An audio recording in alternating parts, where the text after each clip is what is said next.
அதான் already கேக்லாம் cut பண்ணியாச்சுன்னா இல்லை எக்ஸாக்ட் பர்த்டே அன்றைக்கி பண்ணோம்லன்னு கூட்டிகிட்டு போய் கேக்லாம் கட் பண்ணி இன்றைக்கி எவ்வளோ நேரம் வேணாலும் நீ ஷாப்பிங் பண்ணிக்கலாம்டா, லுலு மால் போல ரெடி ஆகுன்னு இந்த ட்ரெஸ்ஸை தான் போடணும்னு வாட்ரோப்லேருந்து எடுத்து கொடுத்தானா அப்போவே ஓகே நமக்கு ஏதோ கிஃப்ட் கிடைக்க போகுது நினச்சிட்டு இருந்தேன்னா அப்புறம் ஒரு ரெஸ்டாரண்ட் கூட்டிகிட்டு போய் ஃபுல் மீல்ஸ் மட்டன் பிரியாணி வாங்கி கொடுத்து எப்போ நம்ம கிஃப்ட்னு கேட்டோன்னே அச்சோ நாம தான் கொஞ்சம் ஓவர் எக்ஸ்பெக்ட் பண்ணிட்டு போல நினச்சிட்டு இருக்கும்போது ஜிஆர்டிக்குள்ளே போகுது காரு. என்ன தெரியுமா, தங்கத்துக்கு டைமண்ட் வாங்க போகிறோம். ஏதோ ஒன்று வாங்கி தரப்போறான்னு தெரியும். ஆனால் டைமண்ட்லாம் நான் கெஸ் பண்ணவே இல்லை. எனக்கு செம்ம குஷியாகி போச்சு.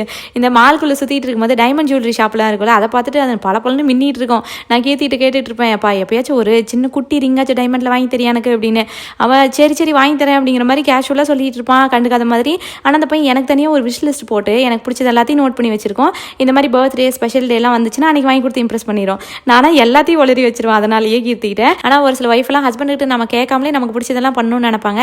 அதுக்கெல்லாம் வாய்ப்பே கிடையாது, கேட்டால் தான் நடக்கும். நான் அந்த மாதிரி தான் ஒரு டைம் ஏதோ சீஸ் கேக் ரொம்ப ஆசைப்பட்டு கேட்டேனாமா, எனக்கே ஞாபகம்